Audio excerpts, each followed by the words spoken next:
dogs? Yeah, you know, it's dangerous. You gotta take care of things.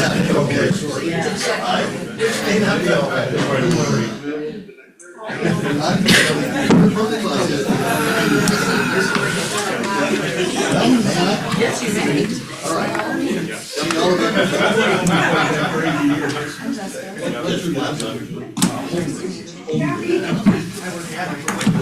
Did you notice that almost everybody's sitting in a different place this morning? It's really throwing me off. Well, and the people that know they have to say something keep sitting one row back. Because I think our meetings are so more, like we're not gonna call on you.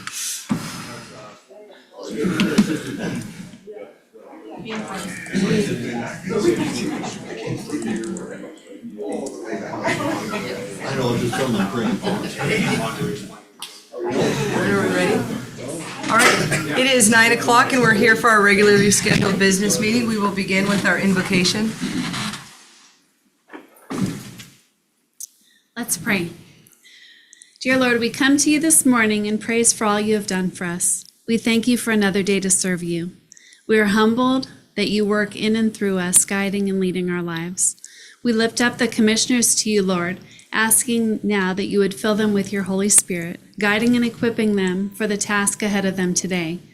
Open their ears to hear from you and their eyes to see where you are headed and to follow you. We break off any pride that stands in the way of them following your will. We ask that you soften their hearts to be tender to your leading and that their sole goal would be to please you. We know there is no greater plan than your plan, Lord. We lift up our county to you, asking that your spirit would come like a fire, that every person in Bonner County would turn to you and seek you with their whole hearts. We are grateful for the revival that has begun and that will continue to grow and encompass the entire county. For those who don't currently walk with you, we pray that the love of your people would be shown in such a way that they would see it and turn to you. We know of your great love for each one. Call them to you, Lord. Bless this meeting and this time. Make it fruitful for your kingdom. In Jesus' name, amen. Amen. Please follow in the pledge. I pledge allegiance to the flag of the United States of America and to the republic for which it stands, one nation, under God, indivisible, with liberty and justice for all. We did not put out a sign-up sheet. We didn't put out the sign-in sheet, or if you wanted to comment, so just raise your hands if you guys want to comment. We'll not ignore that. All right, our first item is to adopt the order of the agenda. At this time, we'll entertain a motion. Based on the information before us, I move to adopt the order of agenda as presented. Second? There's a motion and a second. Any comment from the public on adopting the order of the agenda? Seeing none, deliberation by the board. Hearing none, roll call vote. Yes? Yes. Yes. All right, on to our consent agenda. We have some invoices from Sheriff's Office on the consent agenda of 139. Is Sheriff present? I have a question on this. I thought this was going to go on as its own item, not under the consent agenda, but for discussion. I think it should. I thought that's what the board had requested when I asked for it. So that's the big ticket item on this particular one. So let's entertain a motion regarding the consent agenda, and then we can discuss the consent agenda. And the reason I say that, I know that Sheriff needs this to be addressed. I just wasn't sure where it was actually going to go on the agenda. So let's just do a motion on the consent agenda with that item, and then we can discuss it. I make a motion that we accept the consent agenda except for the sheriff's vehicle item to be put back on the regular agenda next week. I'll second for discussion. Okay, there's a motion and a second. Why is he not online? I'm gonna text Sheriff because I thought he was supposed to present this one. Sorry. Yeah, I don't like these, this. I think it's time type of sensitive stuff is the going in concern. consent agenda. I agree with the I time agree. sensitive. So this is what happened. So there was a request to put it on our agenda after we close the agenda, which we need to address because it's time sensitive to make sure we get the vehicles. It's just, I thought this was not going to go in the consent agenda. It was going to be a standalone item that we discussed as to why we were doing it this way. But there is a time sensitive nature to his request. There usually is.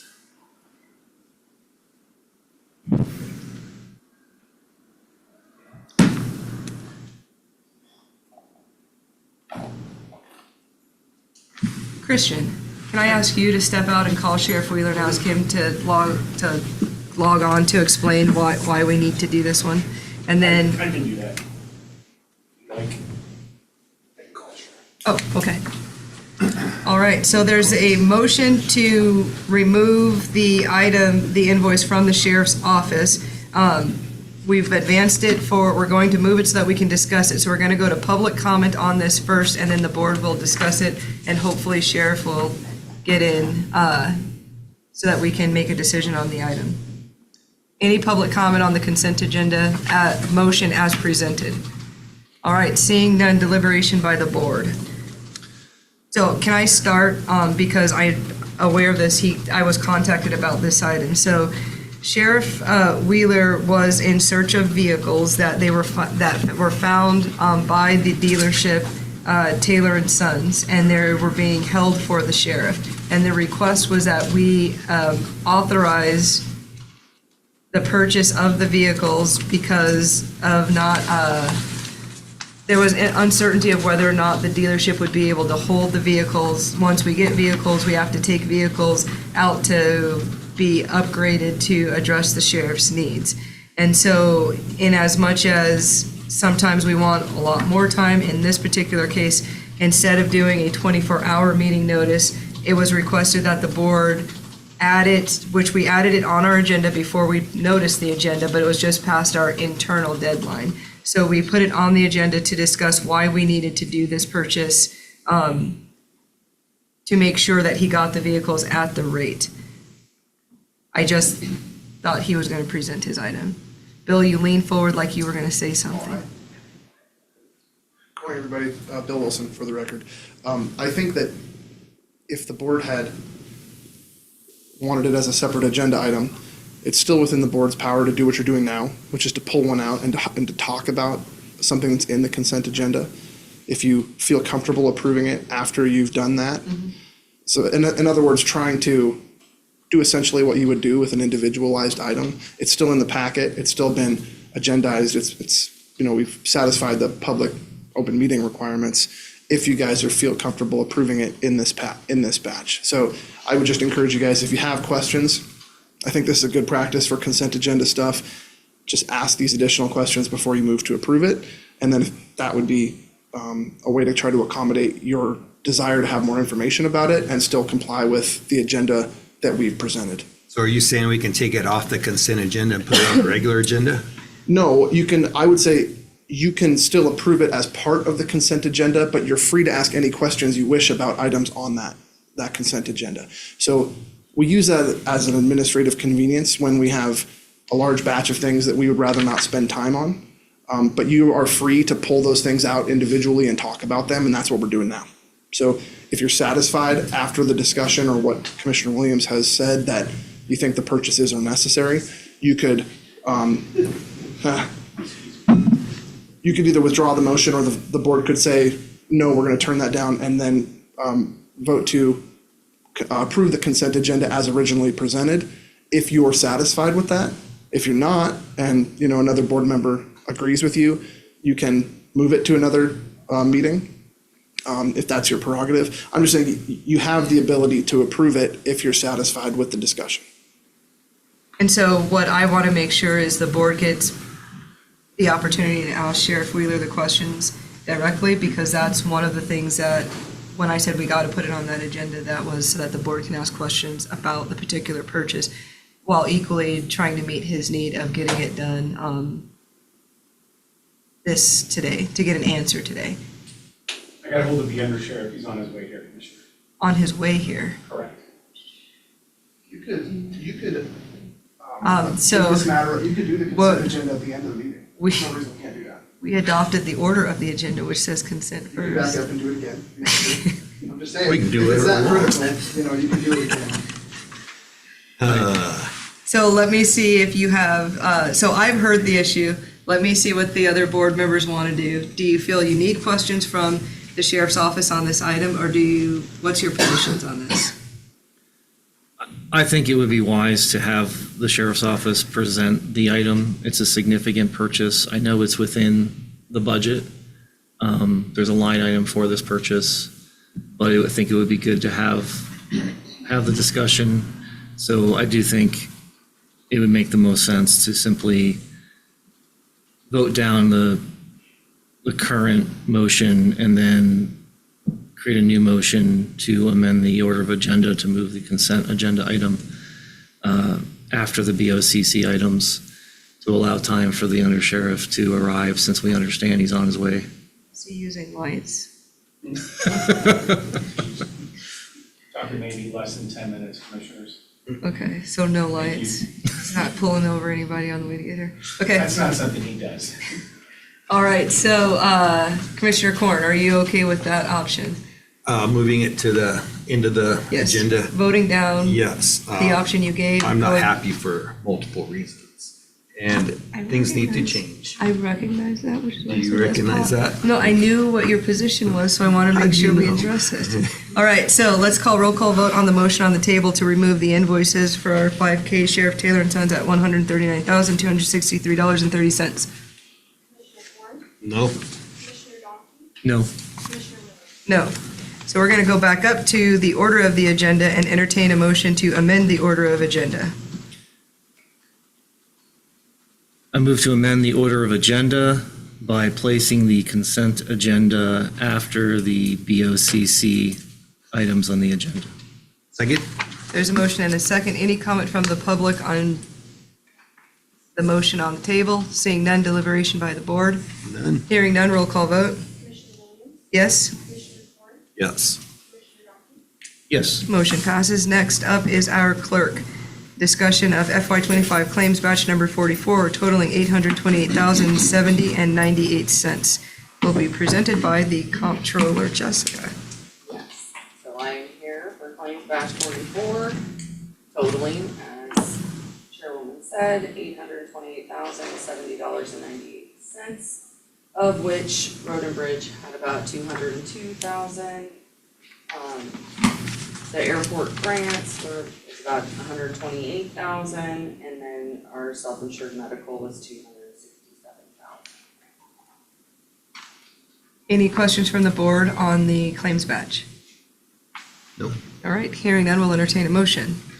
Based on the information before us, I move to approve payment of fiscal year 25 claims in batch number 44, totaling $828,070.98. Second? Motion and a second. Any comment from the public on this? Seeing none, deliberation by the board. Hearing none, roll call vote. Yes. Yes, Yes. motion passes. Next item is solid waste. Excuse me, Commissioner Williams. I don't think the podium mic's turned on. Oh, thank you. Can you hear me now?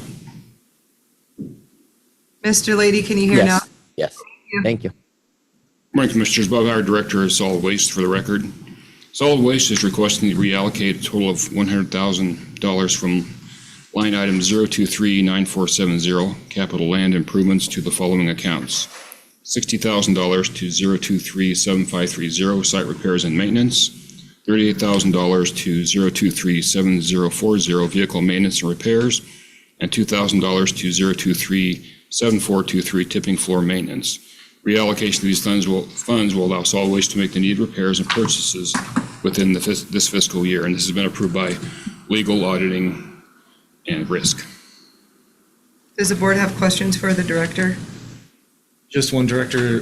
Is it correct that these items are in alignment with the discussion we had at our last meeting with solid waste regarding identifying maintenance and repair items as well as capital improvement items? Yes, sir. Thank you. Can I ask you to state that in this meeting? Because we, as a board, we already went over that, but I want the community to be able to hear that we've gone through this allocation. I didn't bring all the list of repairs and maintenance with me. So this is the 500,000 that was allocated originally for asphalt. And so in a meeting with, you were not in attendance, we discussed reallocating that 500,000 to these areas that I just read for repairs and maintenance in those particular line items.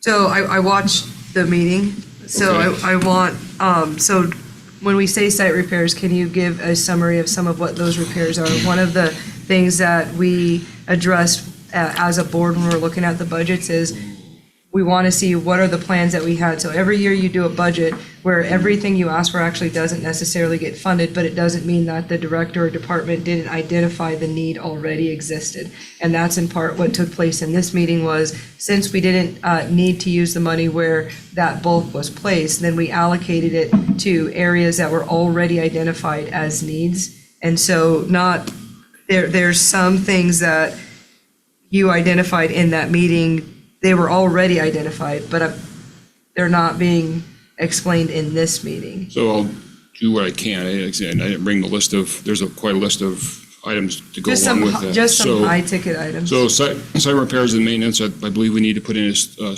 culvert at the Colburn site for stormwater maintenance, because last year we had some floods. So we have to add a culvert in to appropriately drain the stormwater. Tipping floor maintenance, that's just money to go into the budget for tipping floor maintenance. With the, we have some concrete walls and things that need repaired because they're getting worn already. They're eco blocks. And so, and we need eco blocks, we need to replace the Z walls at some of the sites like at Dufert and Dickensheet, because they're eco blocks that are stacked up and they're deteriorating and it become a safety hazard. And another concern that was addressed was because that site is so new, and as soon as warranty wore off, we had things go out that we didn't want to remove all of the money. We wanted money available Correct. in case something happened so that we could be prepared for something without it being an emergency per se, but that we save money aside. Correct. Thank you for the explanation. Does the board have any further? All right, at this time, we'll entertain a motion.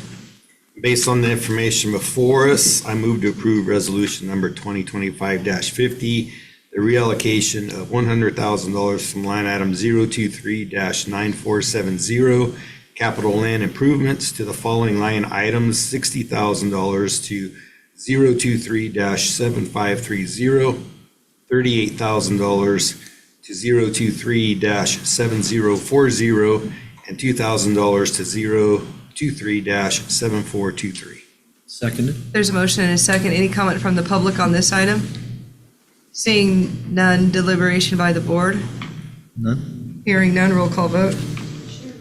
Yes? Yes?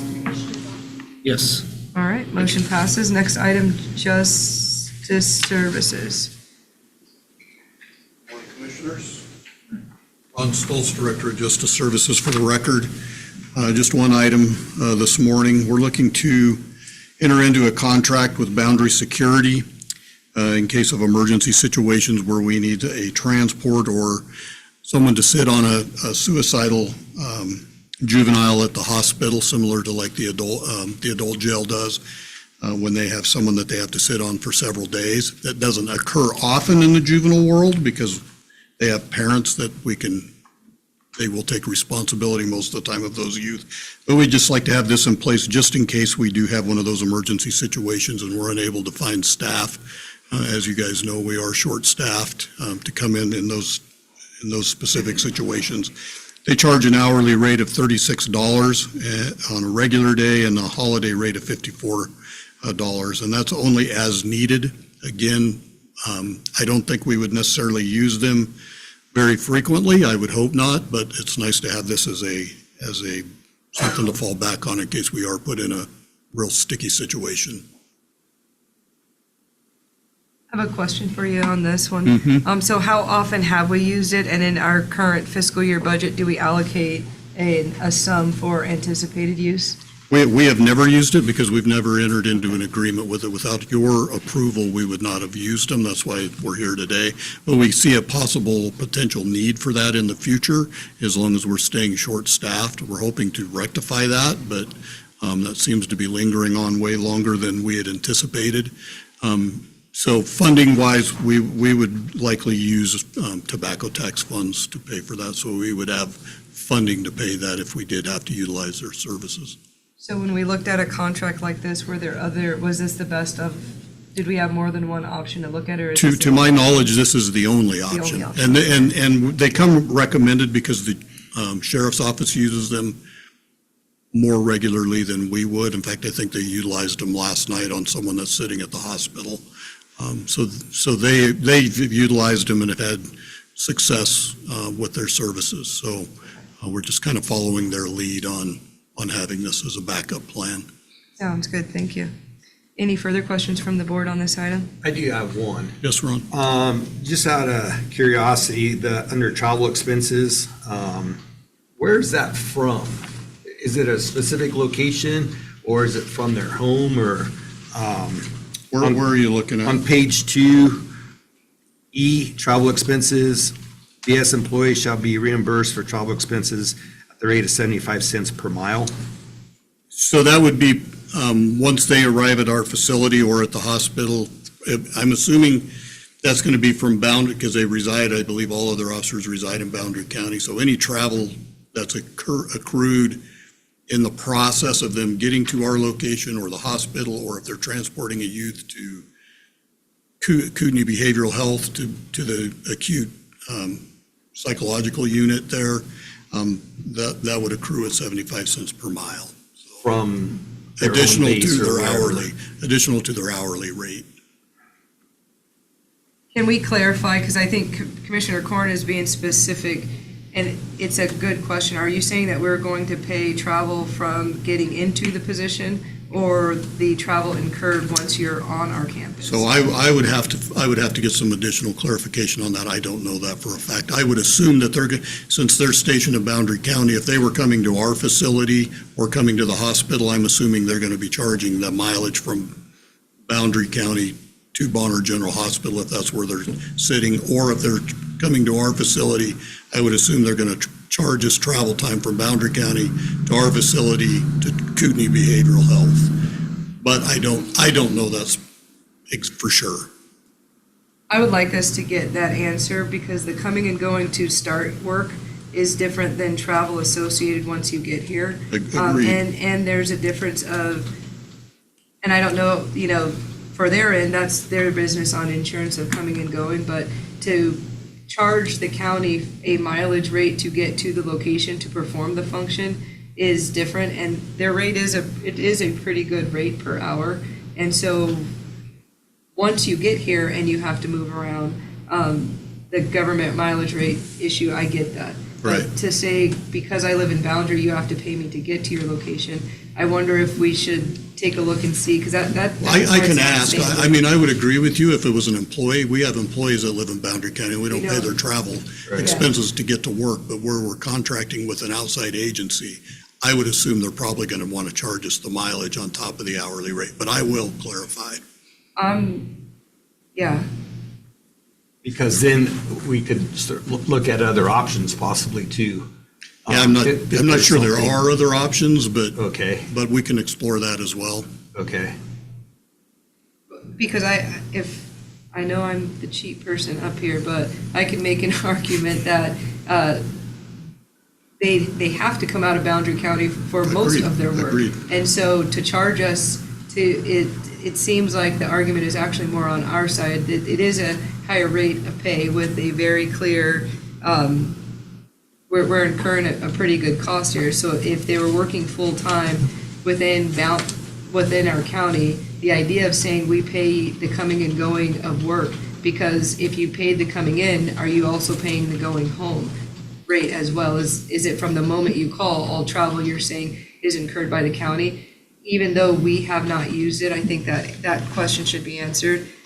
And as I see Roar walked in. I was going to say, maybe the undersheriff knows the answer to that Do you know question. the answer to Because I that? do know they utilize their services currently, so. I walked in a little late. I don't know what services we're talking about. Boundary Security and Transport Service Agreement. Do Yes. they charge you mileage from their home location to get into our county? I believe they do. Did you guys ask them why we're paying that? Or did you guys, We're probably paying that because that's where we have to hire them from. So we were hiring them out of Coogee County before too, and I'm sure that we had to pay mileage for it to start from there too, because there's not a local security company that offers that service. So my guess is yeah, wherever their home is, that their home office that they start from, that's where they're gonna start charging us mileage, kind of like a tow truck. Unfortunately. That would be my guess, but I can inquire if you would like. I hear an opportunity. There's lots of money. Worth trying. or tow trucks? They charge from where they start, charge it to where they get back to. Can we bring it back next Tuesday? Do you, because we're not, it's not an emergency, but I think It's it's not a an question that we should vet the answer to.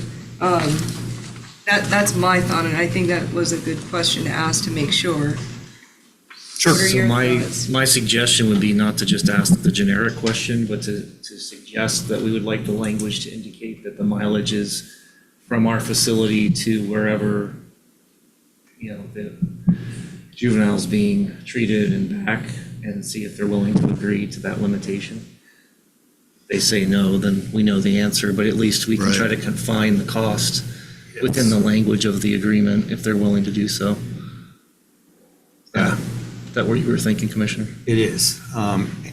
In the private sector, usually wherever you get your job, you're required to get to that job. And then if that job requires additional mileage, then I don't have a problem with that, but if we can do it. Yeah, well, we could, like I said, we can inquire. I would guess they're probably, like Roar said, they're gonna, from their home base, because they're not our employees, they're a contract, they're gonna probably charge us from the second they leave their home base to whatever that destination is, and whatever other mileage on top of that. But we'll clarify. I hear you. I think that there's an opportunity for us not to present acceptance of we pay the coming and going up to your job, because in this case, it seems that we're just conceding something without really asking why am I paying you to come to work when the work is outside of the county that you live in? And I think it's our due diligence to at least try. And like you said, you might not be using it, but before we vote on incurring a cost that says we will pay the coming and going of people outside of our county to get to our county, I think we have to tell our community we tried and had a very clear conversation of why are we paying you to come to work, because we're paying a good amount. And that Because way, we wouldn't pay our employees. Right. Like I said, we have employees that drive from Coogee County here, we don't pay them from the time they leave their house. and so my thought is, say it with a good face that says, what? See if you can make it I'll happen. take a little picture of you with your what expression. Just, look, we gotta do our due diligence. I agree, to no, I try don't to disagree with you. No, I But agree. let's hear a motion so we can go to public comment, because people do want to give a comment on this. Commissioner Korn, do you want to make a motion on the item? I make a motion that we decline this today and ask to have it brought back on next Tuesday's agenda, with the question being answered of the mileage rates. Second. Here's a motion and a second. Public comment on this one. Mr. Bowman. Dave Bowman, Bonner County. So first of all, I appreciate the commissioners trying to save the taxpayers' dollars. Nobody's going to appreciate that more than I do. But having worked as a contractor, with contractors in the private sector myself for 4 decades, you would be the idea when a contractor they start a business, they establish it in a location, and then you hire them to get to where you are. And I'm not sure what experience Commissioner Korn has in the private sector where he's saying that contractors get paid when they arrive. That's not how it works. You would be hard pressed to find a contractor who isn't going to charge mileage and time from door to door. Now, if you wanted to take this person that you're responsible for and bring that person up to their facility, that's kind of how it would work. They would say, well, sure, if you want to bring them here, we're not going to charge you mileage. But, if you could get them to not charge, good luck, but it would be highly, highly unusual for a service contractor not to charge door to door. So I just wanted to say, it's not like this is so different from paying an employee to come to work. It's not, it's apples and oranges. So I just wanted to point that out. Thanks. Any further public comment? John Dupree, I'm a resident of the county. In the last millennium, I worked for the state of New York as a recreational therapist, and I lived 26 miles away from where I worked. The state did not compensate me for driving back and forth because I was working where I was working. 1. 2, I want to thank you for your diligence of really looking at the exact costs, because we taxpayers have to pay the bill. And by the way, you're not cheap. You're just a good steward of our resources, and thank you all for doing what you do. Thank you. Any further public comment? All right, seeing none, further deliberation by the board. I think that in addition to asking the question, I think that one of the things that comes out when you read that line is a clear answer in the contract itself. Yeah, I think it needs to be spelled out in the And I think that that's also a reason to go back and ask that question is we're making an assumption of what their intention is without it being spelled out. So I think that's an opportunity for improvement there, for us to know the answer as well. Any further comments from the board? Hearing none, roll call vote. Yes. Yes? Yes. Thank you. All right. See you next week. All right. Next option, human resources, agenda item. Good morning. Alicia Raytan, HR Generalist with Human Resources, for the record. We have open enrollment currently underway through this Friday, the 15th. And we have had several vendor changes this year, so it's important that every employee goes in and makes their elections through Employee Navigator. There's no passive enrollment this year. We have done our best to mirror our plan structure as closely as possible to what we currently are doing with our new plans. There may have been some changes with pharmacy coverage. And if you have specific questions on your prescriptions and the coverage for that, please contact our office and we can help you through that. We have hosted 9 benefits presentations last week and 3 full days of Q&A events with our broker and vendors to give more detailed information about the changes for this year. And we currently have 268 employees who have completed their open enrollment, and we have 123 still remaining. So quite a few to still complete that this week. And we are happy to help anyone through that. As we have with a lot of people, we've got Chromebooks in the office. And so please log into Employee Navigator and complete your enrollment if you have not yet. And after you select your benefits for this year, employees must print out a copy of their enrollment, sign it, and return it to our office. And then in addition to our open enrollment, we also have our new HR director who's just started this week, Jonathan Holmgren. So we're excited to have him on board, and we think that he'll be a great addition to the county. Thank you. John. Clarifying question. Oh, go ahead.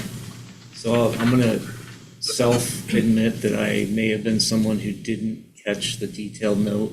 I just want to make sure that employees understand, and someone like myself, the printout and signature to be turned in. Yes. Is that the final confirmation screen of the enrollment? That is what we are using to do the entry of their elections, yes. Okay. Is that stated in the email instructions? I'd have to go back and look, but we're going to send out a reminder this week as well. All right, thank you. Thank you. I'll use myself as the bad example. I didn't catch that part. Jonathan, did you want to say anything as the new HR director? You're sitting way in the back, so I thought I'd make you have to come all the way to the front. Good morning, everybody. Jonathan Holmgren, resident of the county. Excited to be here and looking forward to working with y'all and serving this great county we get to live in. So glad to be here and looking forward to moving forward. Thank you. Thank you. All right, next item, BOCC. Regarding West Bonner County School District L2 certification. Am I I'm gonna read theirs. All right, West Bonner County School District would like to request an extension of the September 4th date for having their tax levy information submitted to the county. They've been advised by the Department of Education there may be a delay in receiving the exact amount of the distribution of HB 292 funding, which will be needed for the L2. This will also give proper time to review the average daily attendance during the first 3 days of school to determine if an emergency levy will be needed. School starts August 25th for West Bonner County School District. They propose to the board, if needed, to do an emergency levy. The board will hold an emergency meeting the week of September 8th if needed. They are requesting an extension until September 15th, 2025. It has been reviewed by auditing. Does the board have any questions that cannot be answered by me since this is not my item? No comments? What would those questions be? Couldn't tell you. I All right. think they've stated their intent. There you go. At this time, we'll entertain a motion. Based on the information before us, I move to approve the West Bonner County School District Number 83 L2 certification extension request. Second? There's a motion and a second. Any comment from the public on this item? Seeing none, deliberation by the board. Hearing none, roll call vote. Yes. Yes? Yes. All right, motion passes. And so all the schools, we're going to do two more of the, or one more of the same exact thing here. So the next one is Lake Pend School District number 84 regarding their L2 extension. Commissioner Donkey, do you want to read that? I almost said you, but I yeah, I knew you know. didn't Lake want to. Pend School District would like to request an extension of the September 5th, 2024, I think they meant to say 2025 date, for having our tax levy information submitted to the county. Our board may authorize an emergency levy that requires counting the average daily attendance during the first week of school. We are starting school on September 2nd, 2025 this year, and we'll use the first 3 days of school for our enrollment counts. We anticipate that our Board of Trustees will meet the week of September 8th through the 12th to consider the potential emergency levy. We therefore like to request an extension until September 15th, 2025. All right, at this time, we'll entertain a motion on this item. Based on the information before us, I move to approve the Lake Pend School District number 84 L2 certification extension request. Second? There's a motion and a second. Any comment from the public on this item? Seeing none, deliberation by the board. Hearing none, roll call vote. Yes? Yes. Yes. Motion passes. The next item is just a discussion item regarding the buildings that are out at the fair. It's not so one of the things that the board had scheduled to go out to the fair as a full board for a meeting to take a look at some of the repairs that they identified, and then we had a noticing issue, and so an authorized representative in the name of Ron Korn went out and took a look at those buildings. Authorized. Yeah. So, and he took some photographs, and so we wanted to kind of at least have a discussion about what he saw out there, because we are going to have to make some decisions in terms of funding. One of the things that we've heard from the fair is kind of difference of opinion on who is responsible to do repairs on the buildings. But there is a specific request, and it was like $150,000 for the swine wash station. So Risk went out, and so did Commissioner Corn, and they did gather some photographs. So put you on the spot, what'd you find? What did I find? So there was some safety concerns that Risk and myself both noticed. I went out there last Friday or the Friday before and took care of those safety concerns, removed screws, cut off nails, pounded nails back in. So there are no safety concerns at this time out there at the swine wash rack. We should be good to go for the fair, which was a concern if we were even going to allow it to be used. It's fine. I did see that the fire hydrants out there, I think maybe one of them might be working out of the 4, and it doesn't work very well, so I would put a high priority on that one. We went over the parking lot and came up with some ideas of how to move forward with grading the parking lot, taking care of the water mitigation, maybe even enlarging it a little bit. I need to get back out there and shoot some elevations so that we can come up with a plan. as far as where we're gonna drain that water. And the doors, the commercial doors on the front and back of the main building, might as well just take them off the hinges, but they don't lock, they're not secure, it is an issue, so I would recommend getting a commercial door company out there to take a look at it and give a bid on it and see what has to be fixed. I'm not up to date totally on the rules of safety and all that, but the doors could be secured, a lot of the doors could be secured with like a bolt through the concrete. I just don't know what the legality is on that with an emergency situation, if they're supposed to open by hitting that. If there was no door there and there was a wall, there'd be no going through it anyways, but that's the logical side of things that I think sometimes. That being said, and the other thing that I looked at was the rear, I'm gonna call it deck patio on the backside of the main building that was made with Trex, and it's all wonky, and that is a safety issue for, especially for possibly handicapped people, things like that, because it is not flat, it's not level. And we discussed maybe replacing that with some concrete that's gonna last. And mitigate some water issues on the north side of the building. It seems like that the offices inside on the north side of that building will flood every now and then. And it's just a grading issue. It needs to be sloped away from the building and then graded down towards the parking lot. Thank you for going out there. My pleasure. Yeah, appreciate you doing the investigation since we weren't able to do it as a board that day, do the noticing, and appreciate the effort you put into correcting that immediate safety concern.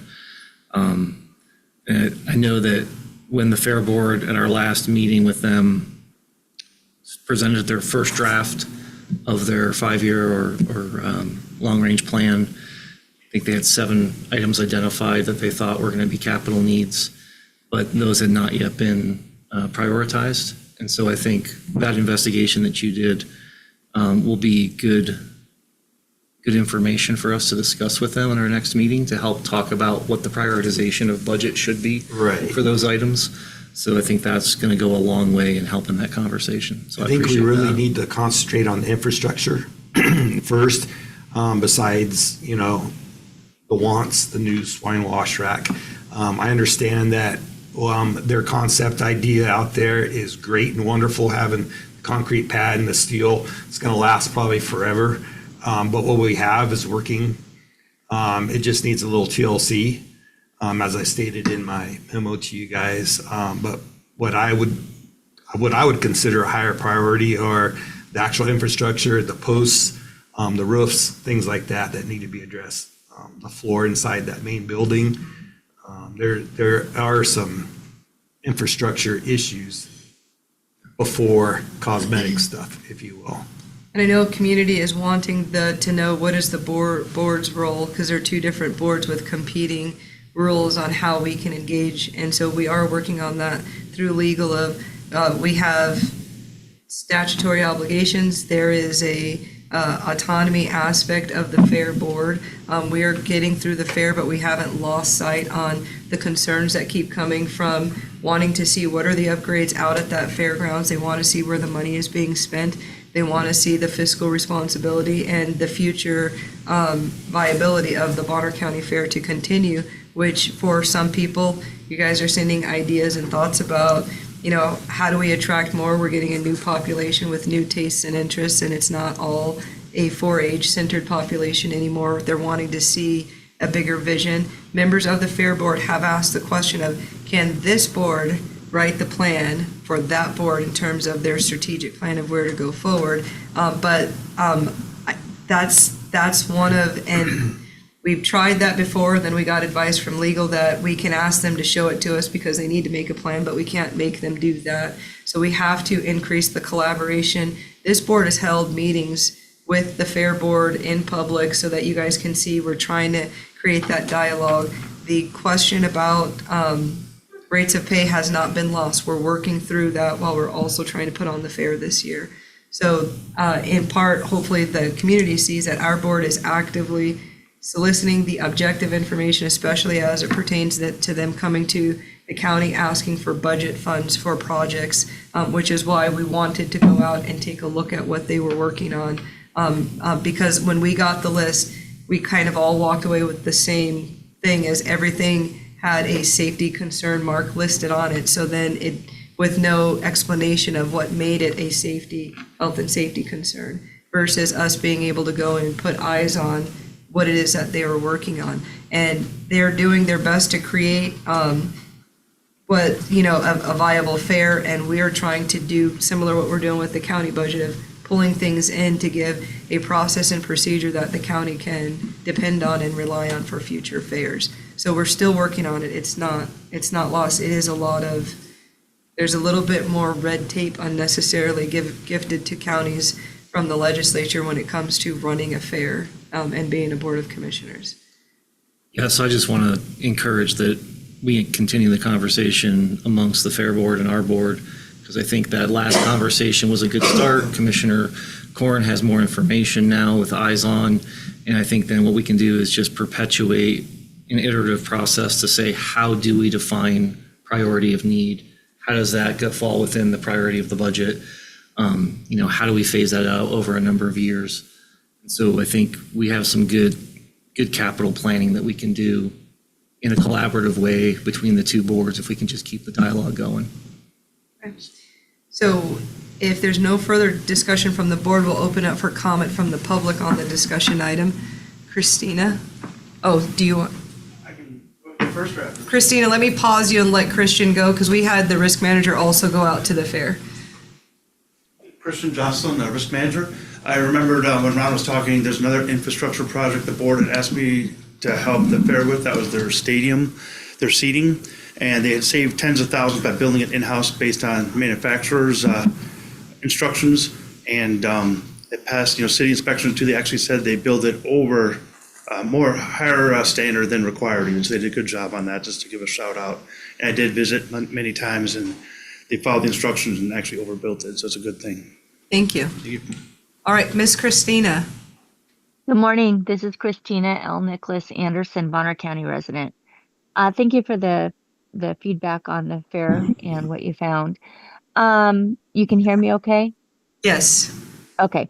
I just wanted to point out there's been a lot of fodder on Facebook already today and yesterday with the fair opening today, with a lot of people upset about the way it's being done over there, or not being done, I should say, and volunteers' perspective on things and frustration, and 4-H parents complaining about what they're being charged for tents, things like that, that you might want to pay attention to and follow up on. And I bring this up because in September, they're going to have a public hearing about raising the rates again. And I'm not saying that's not necessary, but the last time they had a public hearing, only 2 people showed up. And now we have people that are upset about the rates being increased. Yet I don't know that people realize that those public hearings, if you don't show up, what they say goes. And so the rates were increased and nobody was there to complain about it or express concern. And now people are upset. And yeah, $75 to pitch a tent so the kids can shade their animals seems pretty steep. So I want to encourage people to attend that hearing. I believe it's on September 22nd. Additionally, I think it's important that the board knows and the community knows, because there's been all this conversation about the treasurer making so much money. At the last fair board meeting last week, she made an announcement that, her reputation and everything has been damaged through this process of how she's being paid so much money. If she was full-time, it'd be $120,000 a year plus a computer. She's part-time, of course, but that just gives you perspective. But she voluntarily said, it was one thing when she had the board's support, but now she feels like part of the board she's fighting with as well over this, or she doesn't have their support. Maybe would be a better way to put it. So she said if she doesn't have the board support, she was gonna, step down essentially. And so she asked the board for their public support or not. And the entire board was there at the time, I do believe. And several of them spoke up and said no, they wanted her to stay. And 2 board members remained silent. But there was no board member that stood up and said she was being overpaid and they couldn't support her staying there. And I thought that was really telling. A couple people did say after fair they'd like to reevaluate what she's being paid. But nobody was in opposition of her pay at the time. So I felt that was important for the community to know that she was willing to make that stand and said that if she didn't have all the board support, she was willing to step down. And at that time, nobody was in opposition. So take it for what it is. But it was I thought, a promising step on her part to be willing to do that. Thank you. So thank you. Have a great day. You too. So I'm gonna, any further public comment on the discussion item regarding the fair buildings? All right, seeing none, we'll go to our next agenda item, which will bring us to Roar on consent agenda. Thanks for speeding over to answer some questions. Didn't speed.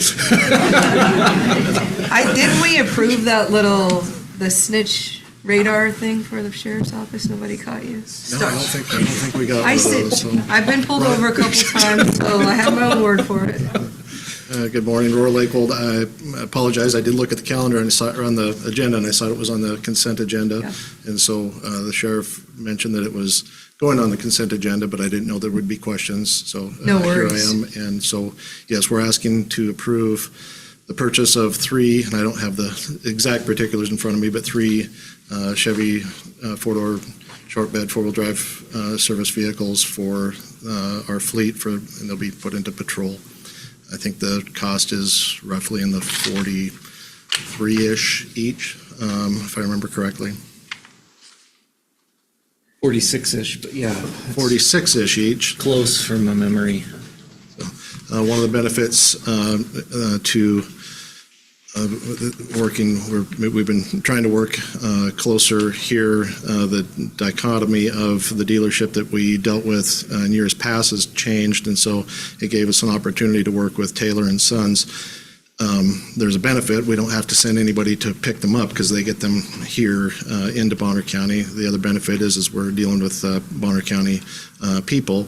They're on state bid, but it's an overly competitive price, and so that's cheaper than what we can price them out elsewhere. And the only catch is they don't have these vehicles on site, and so I know we were 20 minutes late last Tuesday getting this on for the agenda. The only catch with Taylor and Sons is we can't make a commitment to purchase them. I can't make a commitment to them and say we're going to purchase them without board's approval. And so that was the request to ask for it to be put on today's agenda because there is no guarantee that those will still be available after this meeting. So I want to open it up for questions from the board. Commissioner Korn? So is the sheriff's office, is your plan to start switching over from the vehicles you're currently using to the Chevy pickup trucks, or is this being used for a different? No, yeah, we've over the last few cycles, we've bought pickups because Tahoes are nearly impossible to find. In fact, if you notice, state police has pickups now. A lot of the local agencies are going to pickups, anything Tahoe related. And I'll paraphrase, but Chevrolet, around the COVID time, we're going to blame COVID, but around the COVID time, they started focusing more on what was making them a profit versus what wasn't. And Tahoe's to public service was not making them a profit. And so they started narrowing the builds, the number of builds down. And so from a competitive standpoint, places like LA will get, the majority of that. However, so the last few cycles, rushing to the point, we've been using the pickups, and quite frankly, we've actually found that there's kind of a benefit to the trucks. They have the payload in the back for equipment. We've been getting a a gearbox that has, it's on a slide. It keeps everything really clean, neat, secure. But additionally, I think that's safer if they were to be involved in an accident. In a Tahoe, we have a screen behind, well, there's kind of two screens, but that's not a huge stop. In this, we have there in a gigantuous box, and then there's two pieces of metal between them and the rear passenger seat. But anyway, they seem to be working out pretty well. They have a little higher clearance than the Tahoes, which we've been here before for clearance issues, and so we're finding that to be helpful for our winter driving and our, more importantly, spring breakup driving on county roads. Are these four-door pickups? Yes, yep, full four-door pickups. They have a supported cage system, just like every other police vehicle, and so prisoner transport, they go right behind. And we have a separator so they can have gear and prisoner. But yes, they full four-door short bed pickups. And the higher clearance, hopefully they'll clear those snowballs a little easier. Yes, yeah, we'll try. Yes, short answer, yes. I just had to throw that in there. It's not too soon. They'll load the back with sandbags during the snow. Any further questions? One other thing, Roar.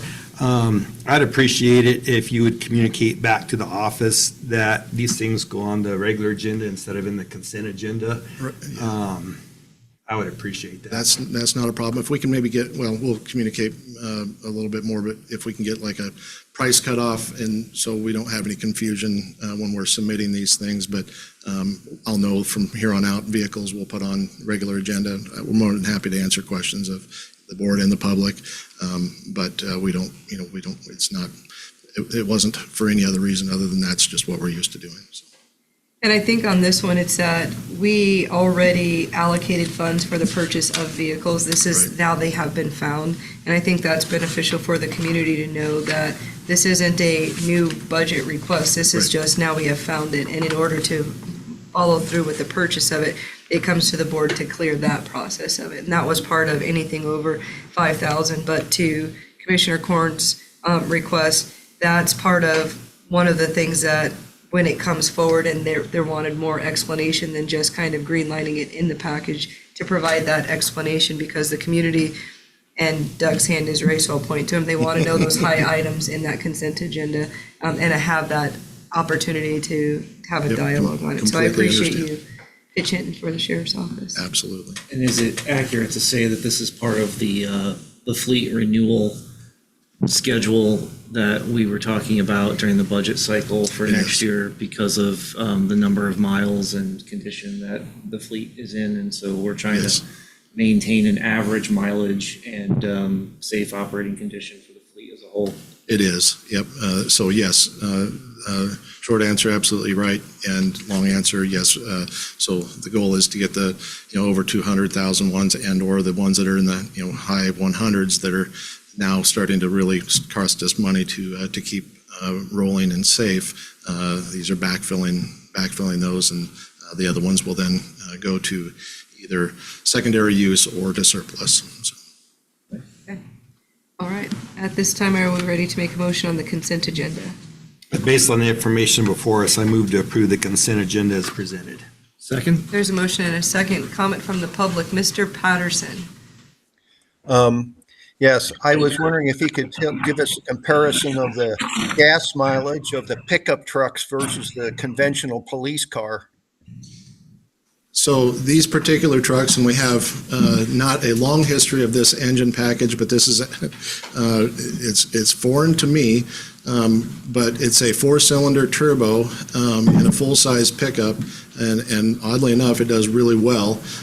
However, from a mileage standpoint, we have two of them that are in service and have been in service for a while, and we're experiencing a little better mileage out of them than we were getting with the regular pickups and the Tahoes. Not necessarily the mileage that I would have thought with the lesser displacement, but the power curve is really not a whole lot different either. And so, short answer is they're averaging a little bit better than our Tahoes and our other fleet trucks, but they're not substantial. We're not getting much over 20 on an average. And then from a lot of service use, it'll still be less than 20 miles to the gallon. Excuse me, your police cars, the older style police cars, what do they get for gas mileage? We actually don't have any, well, I don't think we have any, we don't have any cars as a first responder vehicle any longer. But from experience in driving a police car from years back, they never exceeded mid-teens. They were actually pretty poor on mileage. All our Tahoes and trucks are probably exceeding those. Now, the Dodge Chargers, they got mid-20s. They actually did pretty good, but the cost, the mileage for repairs was substantial, and so trying to keep those things functional was a whole nother situation. So they weren't designed for, they're probably fine for highway use, but they're not designed for county roads, et cetera. So yeah. Thank you. Certainly, Doug. Any further public comment on the consent agenda? Seeing none, deliberation by the board. None? Hearing none, roll call vote. Yes? Yes? Yes. Thank you. My pleasure. Thank you. All right, Commissioner Domke. All right, for the District 1 Commissioner update, the majority of my citizen communication and also tasks over the past week have been focused on land use items. So folks that are wanting to talk about permits and things that they're working on right now with regard to building location permits and things of that nature. And then in particular, working on reviewing the current land use components that are being proposed for the comprehensive plan, so the land use map, the land designation descriptions. And then we've been going through, yesterday was our third workshop, I believe, on the implementation component of the comprehensive plan. And there will be a public hearing on that this afternoon as well. So focus has been on that, as well as preparing for land use hearings that we have this week. So the other thing I'd like to just mention quickly is it's come up that some citizens have been asking when it comes to our Bonner County Revised Code, especially Title 12 and zoning and things of that nature, if they have suggestions about making changes or improvements to our county code. One of the things, there are two options, so I want people to be aware of it. So one option, which is fee-based, there's a cost associated with the applicant, is to formally make an application to request a change to, for example, Title 12 of our county code having to do with our land use items. That's fee-based because that is an application that generates a legal right to a process. So you as an applicant then have the legal right for that application to move forward and go through a formal hearing and decision-making process. So there's a lot of administrative cost that goes into that, and therefore there's a fee associated with it. That is a process that, again, guarantees due process for the idea that the citizen wants to bring forward for consideration. The other option is to have a non-fee approach, but that also means there's no guaranteed due process. In other words, you can talk with a county commissioner and see whether or not you can get a commissioner to advocate for your idea. And if a commissioner advocates for the citizen's idea, then the commissioner can bring that forward for the board's consideration, which has been done in the past. And there's no fee associated with that because it's the board member who's bringing it forward. And so it's a question of choice for the citizen to decide whether it's something that they want to be guaranteed will be heard by the board for a formal decision, or whether they simply want to have a conversation with the board member and see if they can find someone to champion their idea. So I just want everyone to be aware that there are two options, two paths you can take, depending on what your interest is. And you could always start with a conversation with a board member and see if you can gain support on an idea. And if you don't get that traction, but you'd still like to have it formally presented to the full board for a decision, then you always still have the option to do an application and have it be a fee-based, statutorily guaranteed due process method. So if somebody would like to better understand that, please feel free to contact me and we can go through it in more detail. But just to make people aware, there are options. We've been contacted about different things and there's been some confusion about how those processes work. So trying to create some clarity around that. And that's been where I've been focused over this past week and where I will be focused in the coming week. So does anybody have any questions about the information that I presented? Mr. Bowman? Good morning, Dave Bowman. I just want to ask, at the workshop yesterday, it was noted, and logically so, that the hearing that's scheduled for this afternoon will likely be continued, right? Because there's much more work to do.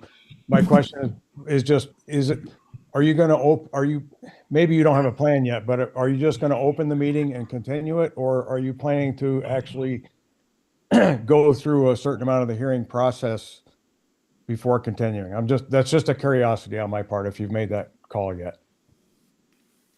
The board didn't discuss that during yesterday's workshop, and so there's no way to answer that question until we open that hearing and see what the board decides. So I think we can give a little bit more on that one, because I think our decision was that because we made so many changes that we wanted to post, Jake was going to post the changes to the community so that you guys had an opportunity to digest what the changes were. And so because Commissioner Korn wasn't there, I think what you'll see is a dialogue at the beginning of, given that this was our comment as we closed out that implementation, do we want to just say continue to the next week to allow the community instead of going through it? Because equally, Commissioner Korn would need to review the changes that Jake also put up yesterday. And part of what we're trying to do is make sure we're opening up the time for the public. So that's my non-answer, but a guide of where I think we're going to go when we open it up. Because it's not just, you need Commissioner Korn to be able to see what we changed yesterday too. Thank you for muddying that water a little bit more. Well, I was trying to answer because you can't make a decision, but of course I know people don't want to log on to a meeting if there's nothing substantial happening, is really what people are wanting to know. That's where I was trying to go with it. So I was trying to help you get there. We just can't deliberate about it in this Yes. meeting, so that's why I can't answer the question. All that was really just a test.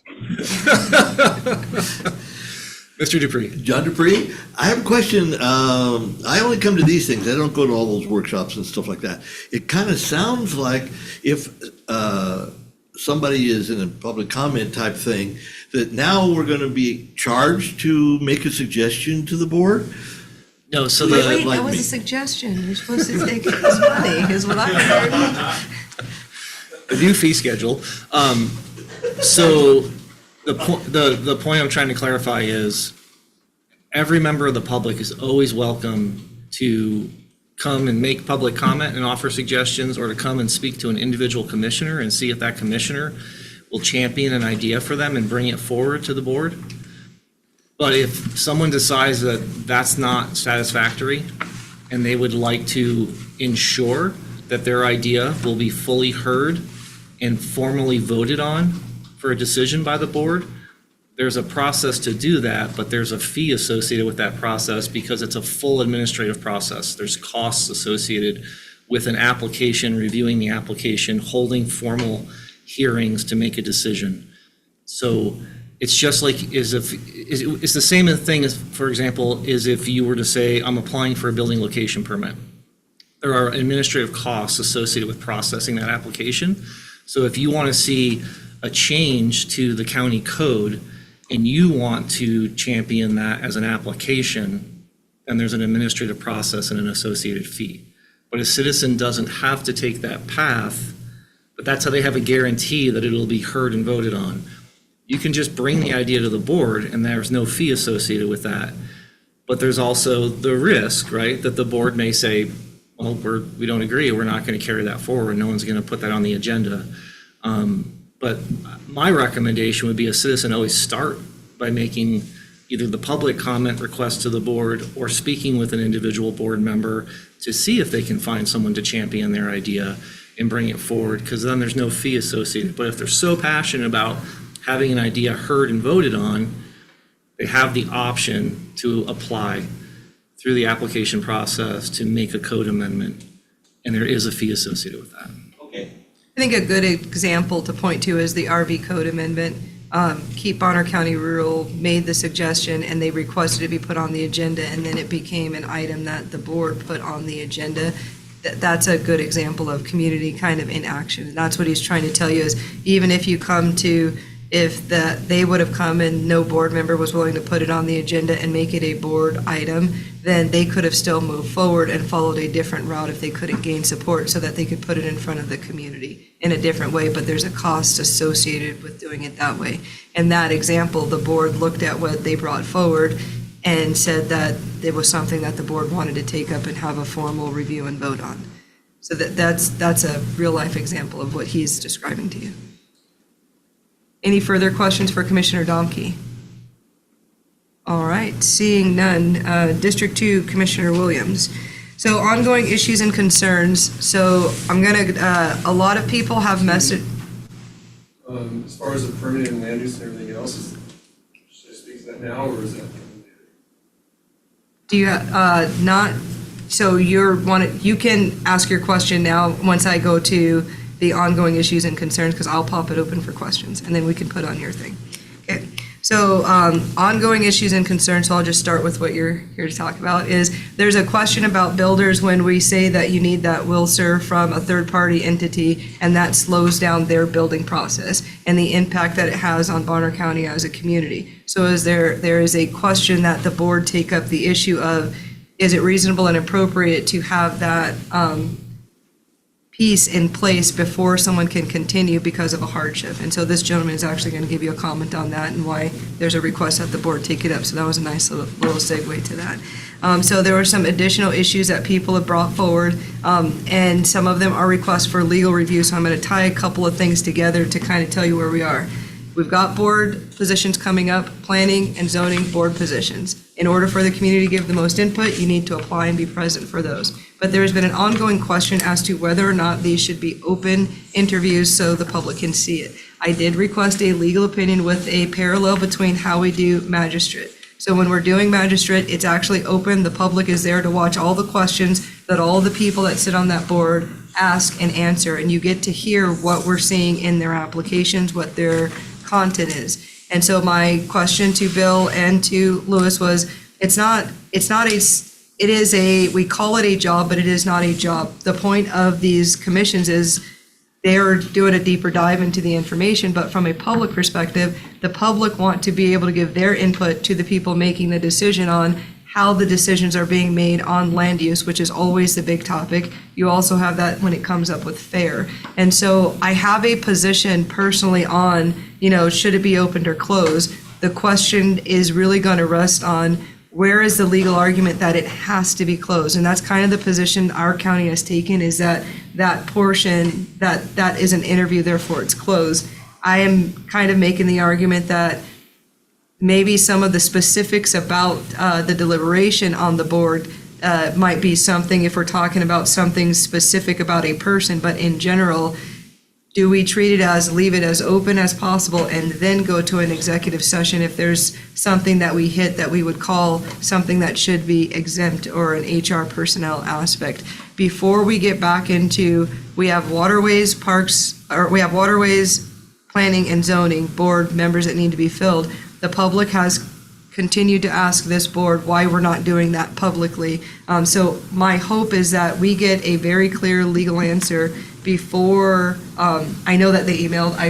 I'm trying to be mindful of not all of us catch email quickly, so that as a board, before I put it back on that agenda, that we are ready to address that publicly, because sometimes we get an answer and we want to go back and forth of, some people think we should, some people think that we shouldn't, and how do we maintain that? I want to make sure our questions legally get put forward, because once I put it on the agenda, the position of our council has been, they don't necessarily want to make real-time answers in that meeting, and the public is actually now looking for that answer to come forward before we move into another round of these boards.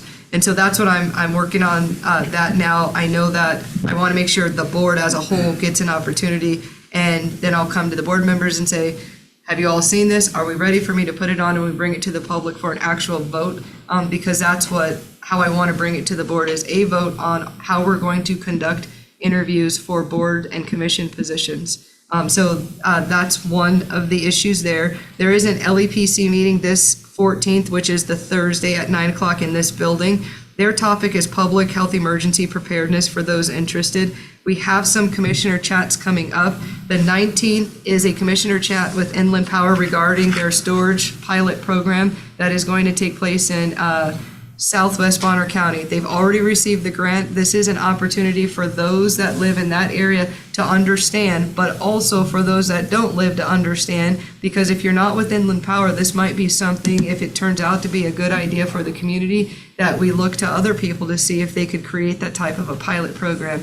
The times of their Inland Power is holding in-person workshops at the Blanchard Community Center. You'll see those on our website at the Blanchard Community Center. But some people also expressed that they didn't feel the times were conducive to enough question answer. So it's 10 o'clock on the 20th, and then the next day it's at 6 p.m., which some people felt like it was more retired and people that weren't rushing home from work. And so the commissioner chat actually will have Inland Power physically here to answer any questions on this particular program.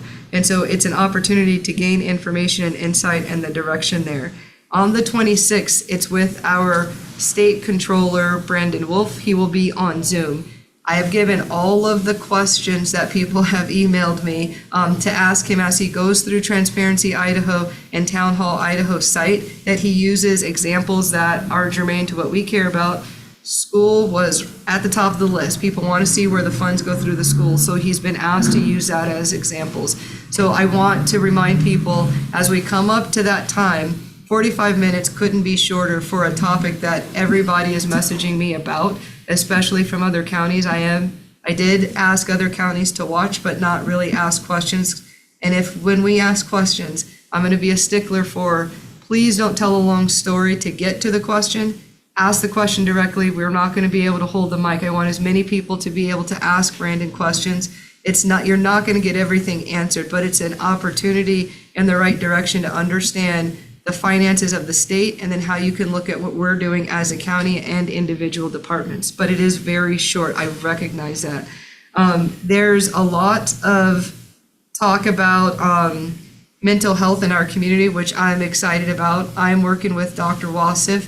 One of the things that he is working on now is how do we get same-day mental health acute care going in our area after we have kind of done a review of what took place in Bonner County a couple weeks ago. There's a greater recognition. One of the things we need to do is bring our voices together so we let not just our community, but the resources around understand what we need in Bonner County. I will be meeting with the mayor of Sandpoint this Wednesday to discuss kind of some ideas with respect to mental health, but also some other areas of growth opportunities to include.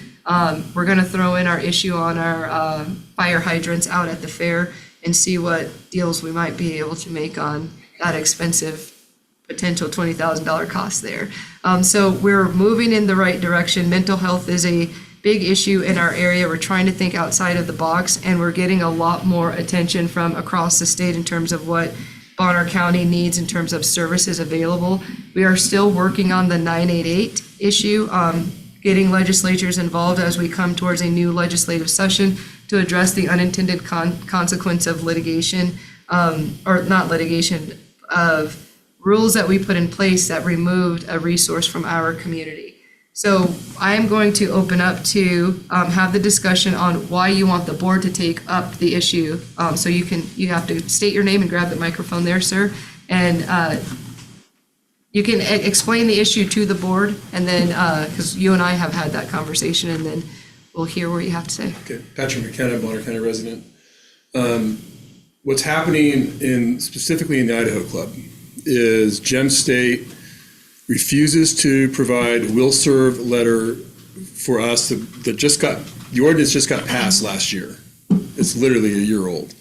I've been building in the community for 30 years, and I've never run into anything like this in my life. So that got passed last year. Gem State's not cooperating. They have the hookups. So they're holding back the will serve letters, which doesn't allow us to get our permits, and wrongly or rightly, the majority of my bills are in the Idaho Club. So I'm watching my business possibly completely fall apart this winter because I'm not getting the permits to get concrete in the ground to build next year. So having that issue in our face right now, to get the resolution I'm looking for, I don't see why that will serve letter can't be done as a final. Because regardless, if you build a house, you can't live in it unless you got a septic system. So that's a requirement just for the homeowner alone, let alone anybody else that's building out there. So I would ask that that be put to the end and not the beginning. They're required to service us out there. They bought the system 2.5 years ago, and there's a potential of 520 hookups out there. Right now, they're legally done for 320. They have some work that they have to do. I forward you guys the email that they received from DEQ. They have some work to do to get to over 400. Right now, they're at 209. There's 111 hookups out there. There's only 40 homes going in the next 2 years. So they're not even close. And I don't know why they're doing this. It makes no sense. But they've basically put a moratorium in the Idaho Club for a service that they bought, that they said they provide. And I've bought lots out there from the previous owner that has will serve letters attached to it, because otherwise you won't buy it if they're not going to service you. They're not going to regard that as okay for them. I have to go through them to get the will serve letter. So I'm just asking if this can be relooked at and just change the language so that it's something that comes after. You know, the fire department got involved a few years ago on, sprinkler systems in the homes, driveways, and all those things, which I get. And that's something that does belong in the beginning because you got to have a footprint of what you're going to do. But this system doesn't require that because you're not going to be able to get into your house without the septic system. So it doesn't make any sense that we have to stop completely, full stop, and wait for this letter to show up, and we don't know when it's going to happen, when we have jobs on our books that we can't facilitate right now. And then it's going to lead into, my wife's a realtor out there, they're not going to be able to sell lots because GemState won't provide the will serve letter for a sale of a lot. So you're looking at over $100 million worth of value out that property that is right now stopped. That's a massive impact on the community as far as revenue for the county. So I'm just asking if you guys can look at this and if we can make a change that then allows us to continue to move forward, because I'm not the only contractor out there that's getting this. There's homes that we are just finishing that we're still battling for. So they're renting right now. So they're paying a mortgage and they're renting because of GemState. They're going to get it. It's going to happen, because if it doesn't, it's going to be the largest lawsuit in the county. And they see that coming. So it's, for us, if we can just have it at the end for the final, it doesn't change the issue. I don't know where the issue came from. I don't know how this even got brought up in the first place. I hadn't been here for 30 years. But if we can make that one change so everybody can move forward, and then we can actually see light at the end of the tunnel, and I don't feel like we're all just going to lay off all my employees, which is my biggest fear. Okay. Thank you. All right, thank you, sir. All right, that completes my D2 with respect to what was brought forward in terms of the question of will the board take up whether or not we require will serve. I think everybody has received a copy of the correspondence that was sent over. And so what we will do is review your comments, what has put forward, to see if the board wants to bring it forward. I understand the issue and concern as it pertains to you. I equally understand the reason in which Bonner County said we need to have the will serves before we start as well, because that pulls in from a commissioner standpoint. We have the obligation of the health and safety aspect that comes with that. And when I did go through your information, and I have some questions for what's happening with GemState, and my question that I want answered is this actually an issue of the order in which we're requiring the will serve, or is it an issue of something related to how GemState is operating? Because the will serve is being done in place to say, we need to make sure that this health and safety box can be checked out for the potential, not just buyer, but also the community surrounding that area. And that's a way to address that. when I looked at the documents, I hear the concern, but if I remove that, then how do I accomplish the requirement that I have within LUPA to address the health and safety aspect of not just the buyer, not just the contractor, but also the people around that area? And so I think that we didn't even talk about his comment about kind of how do you choose? Do you do it by way of putting it before the board through a fee, or by getting a board member to address the issue and bring it forward? But I want to make sure our board gets to review what you submitted and make that decision. Do we as a board want to put forward should we remove the will serve in this order? Or do we as a board have a role to play in addressing the question you're asking, which is if Gem State has an obligation to serve and you have a holdup, in part, their holdup is likely related to their obligation to do exactly what the board is obligated to do. But that's what was missing from the correspondence of what is going on with Gem State in terms of their development there. But I'm committing to taking a deeper dive into that aspect of the question, and I will give a response as to, is it a question of the order of will serve, or is it a question of what's happening as an isolated? Because yours is the first time someone has commented to the county that the will serve and the order is causing a negative impact to a contractor. So it might be a one-off, not related to the way in which we're conducting business, but a way in which Gem State is conducting business. And I'd like the board and the public to know that the planning director has reached out to the administrators of the sewer system and requested a meeting with them to better understand why they're saying that they're not willing to move forward with the current DEQ authorized additional connections. So planning is trying to see if they can understand, and if there's a logjam, help break that free. But we don't have additional details at this time. But we'll stay in contact and I'll keep giving updates. Commissioner Corn, any comment on what he brought forward? At face value, it seems like it's a civil issue. I don't understand why they're not giving you the will serve if they have it available. That's the big question. Yeah, so Again, answer a little bit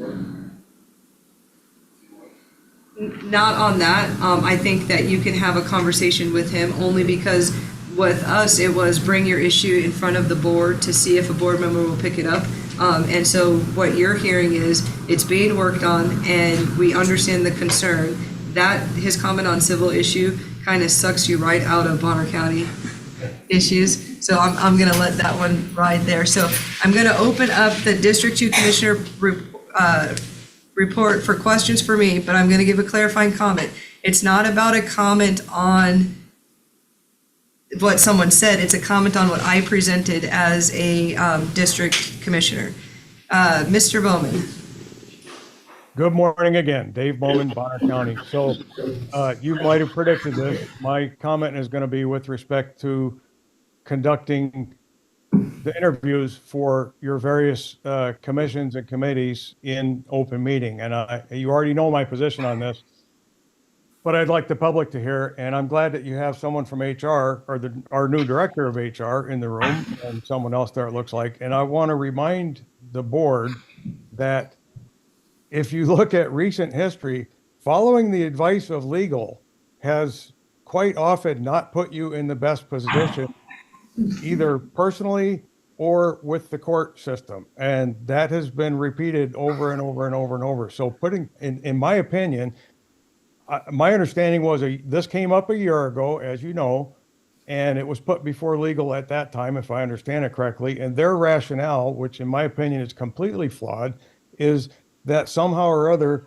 members of these committees or commissioners are employees. And so then you're using, or I'm going to say misusing, subsection J of, I forget the statute number, but you know it, to go into executive session for employees. And that has a very specific purpose for employees, and we all understand what that is. These are not employee situations. And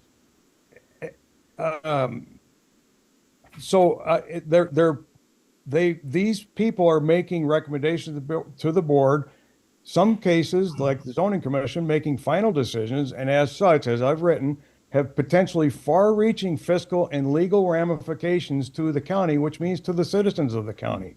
And those decisions And the board, those actions are subject to open meeting law. So these appointed positions in a lot of ways are really no different than elected positions. And the candidate's experience, qualifications, demeanor, ability to communicate, potential conflicts, et cetera, as well as the approach and agenda, if any, of the interviewers, and that would be the three of you, should all be out in the open for the interested public to witness, not to participate, but to witness. And keeping it behind closed doors does not serve the public, who ultimately are the ones most affected by this process. And then I'm going to remind you of one more thing that you already know, but again, it needs to come out publicly, is that open meeting law, and read the AG's open meeting law guide, is going to tell you, and you all know this, that if there is any doubt whatsoever as to whether something should be done in an open meeting or an executive session, you need to bring it out in the open. If there's any doubt, and the fact that we're even having this dialogue means there's doubt. So I'm going to urge you, go ahead and talk to legal, but ultimately, it doesn't matter what legal tells you. The three of you are the ones ultimately responsible for the decisions that you make, regardless of what legal told you. And you already know that. That's been proven out numerous times. So err on the side of caution, do it the right way. There is doubt, and when you're in doubt, do it in the open. Thanks. Okay. Any questions for me regarding district report? All right, seeing no further, Commissioner Corn. So I was in a couple of meetings last week with the Forest Service. Thursday, I participated in what they call the ISAP. It's the Incident Strategic Alignment Process. It's something that they started about a year and a half ago or so to get all of the interested parties and agencies together at the same time to go over, and they identify critical values within the fire area, such as communication sites, infrastructure, utilities, private property, and stuff like that. So everybody's on the same page. Great idea, and it seemed to be working quite fine. And then they rank them in order, so they know where their priorities are if the fire starts getting close to a certain item, and they rank it on not only the public side of things like private property and all, but also on the safety of the firefighters, whether or not they could defend that structure or item. So that was quite interesting to see. And then Friday, I participated in the Forest Service debriefing meeting out in Clark Fork High School on the Lightning Creek fire. And just to give a brief overview, if any of you haven't heard what is going on out there, it's burning within the 2018 Cougar fire burn scar. So it's not burning live forests, it's burning dead standing trees. And a lot of the, they have a term for it. What is it? Like snags, I guess, where the trees are all have fallen and laying over each other. So firefighters can't get out and defend a fire in that area. So they're actually hoping that it kind of burns up more and goes back into the soil. What they're doing right now is they're creating a defensive boundary to the north at Rattle Creek, to the south at East Fork, and to the west at Lightning Creek Road to contain that fire within that burn scar area. And they were talking about this will probably continue into September, depending on weather. So I'm thinking about maybe asking to see if their public information officer might come next Tuesday and give a quick little briefing on updates for us. And that's what I have. All right. No questions. All right, public comment. Anybody in the room want to give a public comment? All right, online? All right. They're already exiting. They're already exiting. It is 10:32 and this meeting is adjourned.